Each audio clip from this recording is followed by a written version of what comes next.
For decades, ABBA has been packaged as pure joy, for impossibly catchy voices, glittering costumes, and a wall of harmony that made Dancing Queen and Mamma Mia feel like the happiest music ever recorded. But the story behind that music was never as simple as the song sounded. Benny Andersson, the quiet architect behind nearly every chord progression the band ever released, has spent decades being the least visible member of one of the most visible bands in history. Piecing together what he and those closest to the group have said publicly over the years reveals something the fans always suspected, but rarely had confirmed outright. ABBA's music was extraordinary precisely because the people making it were going through real heartbreak while they made it. A boy raised on accordion, not ambition.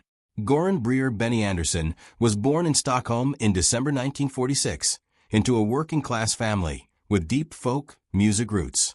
His grandfather played the accordion, and Benny picked up the instrument himself as a child, absorbing Swedish folk melodies and hymn structures long before pop music entered the picture. He didn't come from a background built around chasing fame. He came from a tradition where music was something you played at gatherings, something communal and functional rather than something built for stardom. By his teenage years, he was already performing professionally, joining a group called the Hepstars, which became one of Sweden's most successful pop acts of the 1960s. It was through that scene that he met Björn Ulvaeus, a member of a rival folk group called the Hootenanny Singers. The two started writing songs together almost as a side project, and the partnership that formed between them would eventually define both of their careers far more than either of their original bands did. Björn handled lyrics and structure with a novelist's instinct for narrative, while Benny built the musical architecture underneath, the chord changes, the key shifts, the moments of unexpected melancholy tucked inside upbeat arrangements. It's a working method that music historians have pointed to for years as the real engine behind ABBA's biggest hits. Bright, radio-friendly surfaces built over surprisingly complex and often sad harmonic choices. Two couples before they were a band. ABBA didn't start as four solo artists who happened to be assembled together. It started as two real couples who also happened to make music. Benny met singer Annie Frid Lyngstad, known to the world as Frida, in 1969, and the two became romantically involved almost immediately, moving in together within a couple of years. At the same time, Björn had begun a relationship with singer Agnetha Faltskog, and the two married in 1971, with Benny playing the organ at their wedding. By the time the four of them formally became ABBA in the early 1970s and broke through internationally with Waterloo in 1974, the band's entire foundation rested on those two relationships as much as it did on the songwriting partnership between the men. Benny and Frida eventually married in October 1978, right at the height of the band's global fame, after nearly a decade together. It's worth pausing on that timeline, because it means the band's most commercially dominant years, the ones that produced the songs people now associate with pure celebratory pop, were unfolding, while both central relationships in the group were already under strain behind the scenes. When the marriages broke first, Björn and Agnetha divorced in 1979 to 1980. Benny and Frida followed close behind, separating in 1980 and finalizing their divorce in 1981. In interviews given at the time, both couples described their splits using strikingly similar language, calling them amicable mutual, the result of simply growing in different directions rather than any single dramatic betrayal. Frida later acknowledged in her own memoir that the public framing of a happy divorce was, in her words, something of a front, since there is rarely such a thing as an easy divorce, particularly with children involved. What makes ABBA's story unusual isn't that two marriages inside a band fell apart. It's that the band kept working and kept writing, straight through both divorces, producing some of its most emotionally loaded material during that exact period.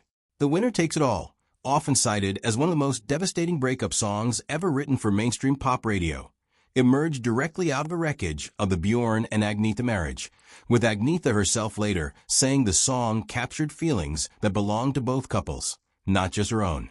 Benny has never pretended otherwise. He and Björn continued writing together with the same discipline and work ethic they'd always had, channeling the discomfort of those years into a body of music that, decades later, still resonates with a key kind of emotional honesty that pure celebration songs rarely achieve. The man behind the curtain. Within the band's actual creative structure, Benny occupied a strange position. He wasn't the face of ABBA in the way Agnetha and Frida were. Magazine covers, fashion coverage, and tabloid attention gravitated toward the women almost by default, while Benny and Bjorn were more often described in coverage of the era as the men behind the music, a phrase that, however accurate, tended to flatten their contribution into something purely technical. In truth, Benny wasn't simply arranging notes. He was making the harmonic decisions that gave ABBA songs their signature bittersweet quality. The minor key shifts hidden inside major key choruses. The sense of something aching underneath even the band's most danceable tracks. Music writers and biographers, including Carl Magnus Palm, who has written extensively on the band's internal history, have long pointed to this tension between the two couples and the two songwriters as the emotional undercurrent that shaped the band's entire catalog, whether or not audiences at the time understood what they were actually hearing.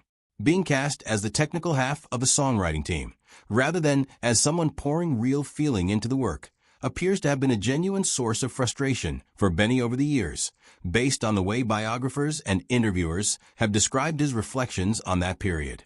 The songs that made people cry were credited, in the popular imagination, almost entirely to the voices singing them, rather than to the man who built the emotional scaffolding underneath those voices in the first place.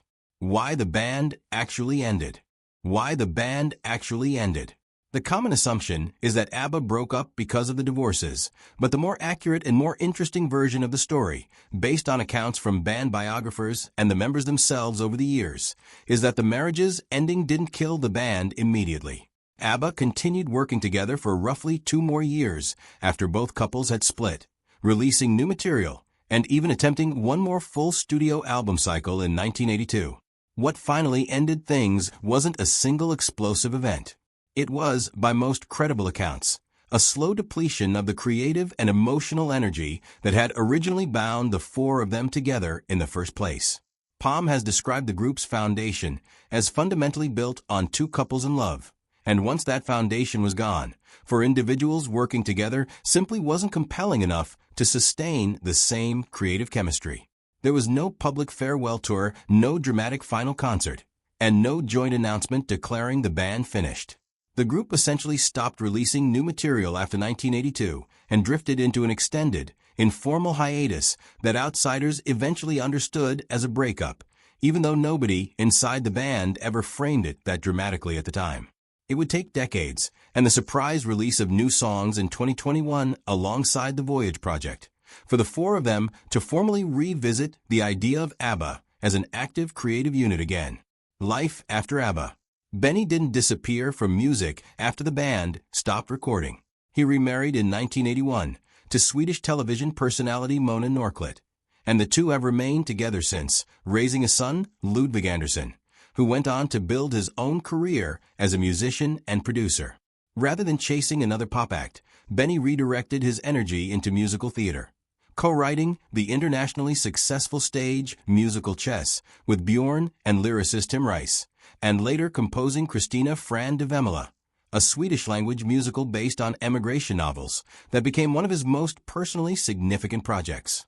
These works gave him room to write without the specific baggage attached to ABBA's name, exploring darker, more complex emotional material in a format built for exactly that kind of storytelling. Over the years, Benny has periodically been asked in interviews to reflect on what ABBA actually was beneath the surface, and his answers have tended to be measured and understated rather than dramatic.